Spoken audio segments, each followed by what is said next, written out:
Guérit TV Monde, le leader des Web TV au Bénin. Madame, Monsieur, bonsoir et bienvenue à cette nouvelle session d'information sur Guérit TV Monde. Voici les titres. Tournée de remobilisation du bloc républicain, le président Abdoulaye Bio-Tchane a rencontré ce jour les membres des structures décentralisées des 15e et 16e circonscriptions électorales. Au regard de la fréquence des désunions observées dans les couples, aujourd'hui, beaucoup de personnes trouvent que le mariage est en crise. À qui donc la faute si les unions ne durent plus? Vous suivrez dans ce journal les réactions de quelques citoyens. Et puis dans la page inter, élection générale au Libéria. Les Libériens sont appelés aux urnes ce mardi, le 10 octobre 2023, pour élire le président de la République, les députés et les sénateurs. C'était là les titres, le développement, le voici. Nous démarrons par quelques nouvelles en bref. La tournée de remobilisation du bloc républicain démarrée samedi 7 octobre 2023 à Ouida continue. Ainsi, le président du parti, le ministre d'État Abdoulaye Bio-Tchane, a fait ce mardi 10 octobre 2023 les étapes des 15e et 16e circonscriptions électorales. Aux législatives de janvier 2023, le bloc républicain n'a eu qu'un seul député dans les deux circonscriptions électorales de la ville de Cotonou, un résultat qui nécessite une véritable mobilisation des militants républicains de cette ville, enjeu compris par le président Abdoulaye Bio-Tchane qui a lui-même rencontré ce soir les membres des structures décentralisées des 15e et 16e circonscriptions électorales. Le point des étapes est à suivre dans notre prochaine édition du soir avec Latifat Kowenou, Alphonse Boton. Une autre nouvelle en bref, 20e anniversaire du centre d'arbitrage, de médiation et de conciliation. L'événement est marqué par plusieurs activités. Ce mardi 10 octobre 2023 a eu lieu une conférence débat qui a vu la participation de plusieurs partenaires du centre, à savoir avocats, notaires, huissiers de justice, experts comptables, banquiers, agents de la police judiciaire. À l'occasion de cette rencontre, les discussions ont eu lieu autour du thème mode alternatif de règlement des litiges, autres alternatives au règlement des contentieux. L'objectif est de développer chez les chefs d'entreprise le réflexe de solliciter le CAMEC plutôt que les tribunaux pour la résolution de différends avec le partenaire. Cette édition se poursuit. Cette fois-ci, abordons la page fait de société. Aujourd'hui, force est de constater que plusieurs personnes mènent une vie de célibat avec enfants, une situation consécutive à une vie de couple qui a échoué. Dès lors, à qui amputer la responsabilité des mariages qui ne durent pas? Et quelques citoyens répondent à cette question au micro de Faouzia Sefou, Kabirou, Adjani. Nous sommes un mariage, nous avons atteint. Et nous avons aussi. Et nous avons aussi. Mais, base le grand, nous avons suru. Un suru tin to. Nous sommes compréhension tin. Les causes des divorces entre l'homme et la femme après le mariage sont diverses. La plus grande cause, selon moi, est le manque de patience entre les deux partenaires. Si le mariage est basé sur la compréhension, c'est très difficile d'assister au cas de divorce. Mais une compréhension tinto, nous sommes il y a l'éducation. Aussi manque de patience. Bon, ni dans l'éducation ils ont nous drôle et quand ils nous drôle sont là donc nous deux aussi et ils donc mais bon ni dans l'éducation à ce pas c'est que non c'est bien. Pour les mariages qui ne durent plus aujourd'hui, moi je peux attaquer l'éducation et le manque de patience. Parfois, l'ambition démesurée des deux partenaires aussi fait qu'on assiste au divorce. On dit que le mariage est une autre école. Les partenaires ne s'éduquent plus et au moindre problème, on parle de divorce. Mais des sons si un dit voilà dans deux bordeaux à Zonobo. Mais des gens si dans un donc raison dans deux bordeaux à Zonobo. Là nous on a créé divorce. Sous les gens mais on doit souhait pour y bon les potons des wa ne ma jan do sur mon coton puis boy on doit ro ni me ba ma lo sous mon grand dayon ne voulait me dire bah ni ma grand job alors que maman quoi a weto titan eno yenzi alo ma jiwe egbe no we ma fe ma wo ku no ma de jan ba e mi je we jai but you know problème te wa aran do akunpin pan Pendant pas de jouer go, jouer les go, desi nous quand do partir là. Ana gba do les go.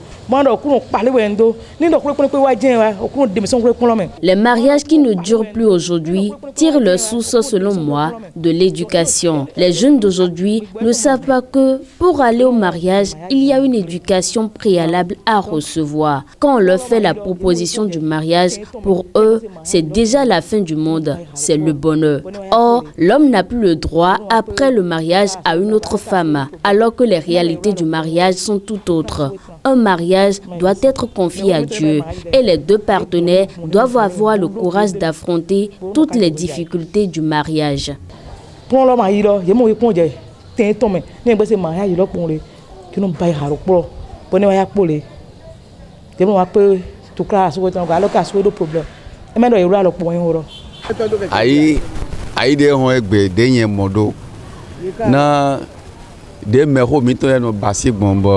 Nyenyoe ndime yeno ze nu susu dai bo ni do nyon lo kabis asulo ye khodo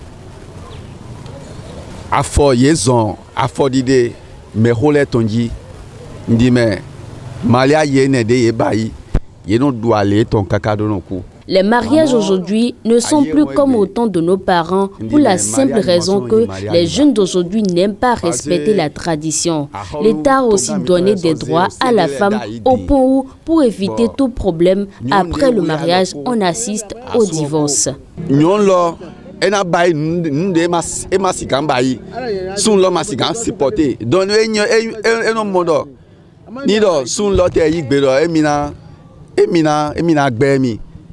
Emile ma di kene. Kola ma e ba ma ajiro pon e ko no asuwe. Pon lo we. Mamo, la i pon me ho la ira yi pon amodin, ye ba jan gba ndere gbe se lo ami ayin so an gbo la lo. Au temps de nos parents, le mariage durait. Il faut que les jeunes aillent à l'école de savoir vivre dans le mariage auprès des anciens qui ont déjà fait 30 ans de mariage. La page inter à présent. L'interactualité de ce soir, entre autres marquée par les élections générales au Libéria, la campagne électorale pour la présidentielle à Madagascar. Suivez le point fait par Evelyne Dosso. Au Libéria, le scrutin a débuté avec la présidence en jeu. Les Libériens ont commencé à voter ce 10 octobre 2023 pour élire le futur président et le renouvelle en même temps le Parlement et une partie de le Sénat. Mais c'est surtout le scrutin présidentiel qui focalise l'attention. Le chef de l'État sortant, Georges Weah, est candidat à sa réélection face à 19 concurrents. Et c'est donc la 4e élection que le Libéria organise depuis la dernière guerre civile en 2003. Des affrontements meurtriers en fin de campagne avaient fait craindre de violence. Mais pour l'instant, le vote se déroule dans le calme. Depuis ce mardi matin, des centaines de Libériens se pressent ainsi à l'entrée des bureaux de vote sous le soleil. Certains sont arrivés avant même l'ouverture, désireux d'exercer le devoir constitutionnel. Ils doivent partager 20 candidats dont 3 font figure de favoris. Le président sortant Georges Weah, l'ancien vice-président qui cherche sa revanche après sa défaite en 2017 contre le même Weah, et enfin l'homme d'affaires Alessandro Cumming. Chaque candidat cherche à protéger le vote de ses propres électeurs. Dans ce but, des observateurs ont été placés dans les bureaux de vote pour surveiller le déroulement du scrutin. Si aucun incident n'a été signalé dans le comté de Monserrado, dans le nord-ouest du pays, la commission électorale a dû d'abord fermer l'un des bureaux pour ensuite le déplacer dans un autre quartier sans explication aucune.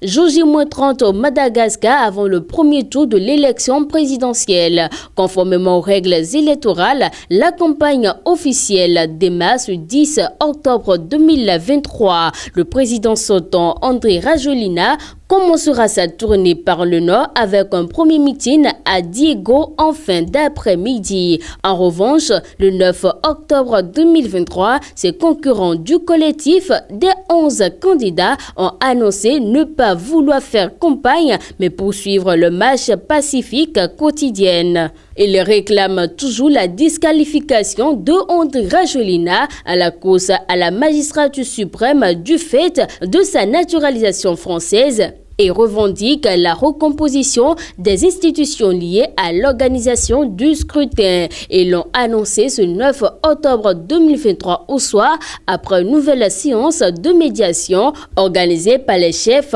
d'église. Aucun des 11 candidats qui composent le collectif n'a lancé sa campagne aujourd'hui. En tout cas, pour le moment, explique le candidat Siteni, membre du collectif des 11 candidats.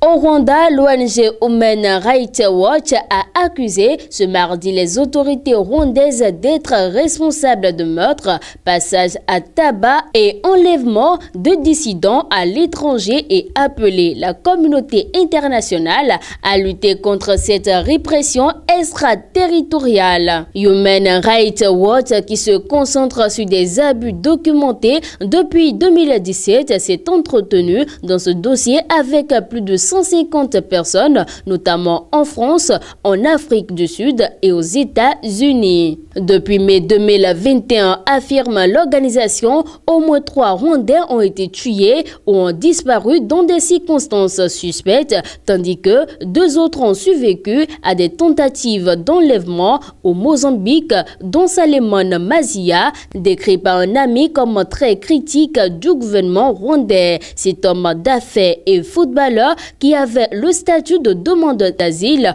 a été tué à son domicile dans le nord du pays en juin 2022. Salemon Mazia, qui a été poignardé à plusieurs reprises au visage et au cou, avait fait l'objet de pression afin qu'il travaille pour le gouvernement rwandais. Malgré ces atteintes répétées aux droits humains commises par les autorités rwandaises contre ses opposants, la communauté internationale a déploré l'organisation de défense des droits humains détourner le regard quant à la portée et la gravité du bilan déplorable de ce pays en matière de droits humains. Les proches restés au Rwanda sont également la cible de détentions arbitraires et d'assassinats présumés afin d'exercer des pressions sur les membres de leur famille à l'étranger pour qu'ils cessent leur activisme. Il faut par ailleurs souligner que ces actes ont violé un éventail de droits, notamment les droits à la vie, le droit de ne pas être soumis à la torture et le droit à un procès équitable, conclut l'organisation en demandant à la communauté internationale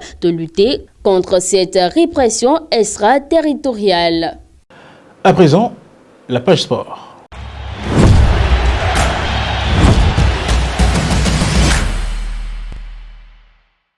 Découvrez le contenu de la page des sports de cette édition, toujours avec Evelyne Dosso.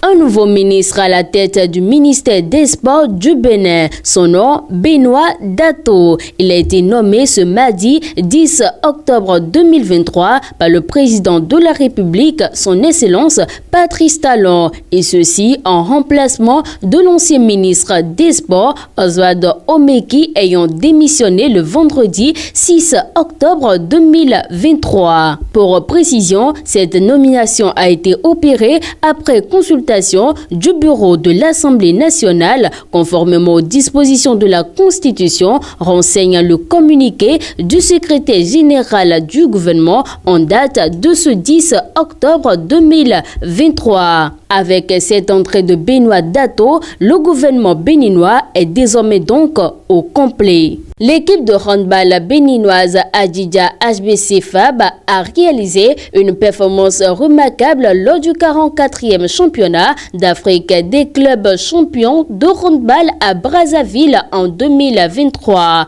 Malgré sa sortie en quart de finale, l'équipe a montré son potentiel en enregistrant des victoires convaincantes tout au long du tournoi. Avec des performances de haut niveau, l'équipe d'Adidja HBC a impressionné tout le monde. C'est une réalisation historique pour le handball béninois et cela témoigne du dévouement des athlètes ainsi que des réformes entreprises par le comité exécutif de la Fédération béninoise de handball. Adidja HBC au 44e championnat d'Afrique des clubs champions, c'est 3 matchs, 3 victoires, une défaite sur le fil du rasoir en cas de finale. Le handball béninois soigne son ranking et ça fait longtemps qu'un club de handball béninois a réalisé une telle performance. L'équipe béninoise peut donc trouver de l'espoir dans cette performance encourageante avec Sidikou Karimou et l'équipe de la Fédération béninoise de handball. L'avenir du handball au Bénin est prometteur. C'est la fin de ce journal. Merci de l'avoir suivi, mais retenez toujours que le problème n'est pas le problème. Bonsoir chez vous.